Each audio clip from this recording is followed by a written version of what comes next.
we got our first meal in prison right here. This actually looks better than prison. Ian, the criminal, seems to be right at home here, It's actually pretty cozy down here. while Lenny, the cop, is fighting to adapt to prison life. I've locked people up my whole life, so it's weird to be on the other end of it. Them telling me what time I gotta go to sleep, what time I'm gonna be waking up, and what time I'm gonna be eating. Like, that's a wild, crazy adjustment for me.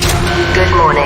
Ian and Lenny's relationship was off to a bit of a rocky start. I think I might sleep on the floor for the snoring. Probably so annoying. I've officially moved my bed, and hopefully it will deflect Mr. Lenny's snoring. Even with the tension between them and Ian's lack of sleep, the cop and criminal had to do something to cure their boredom. They worked together to create a basketball hoop with their bed frame This is a dope idea. and even utilized it as a pull-up bar. I was not athletic my first prison go-around, so I'm making it up my second one. There we go. It was clear that they wanted some workout equipment. I'm trying to turn a jail body into a beach body. And as usual, I had something for them on day 10 that might help them out. Officer Beast reporting.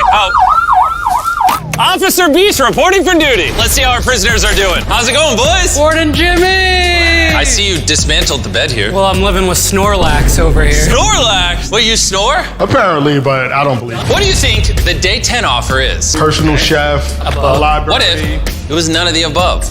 Ooh. Follow me, boys. This locked door is the first of many restricted areas that I will reveal throughout the course of this video.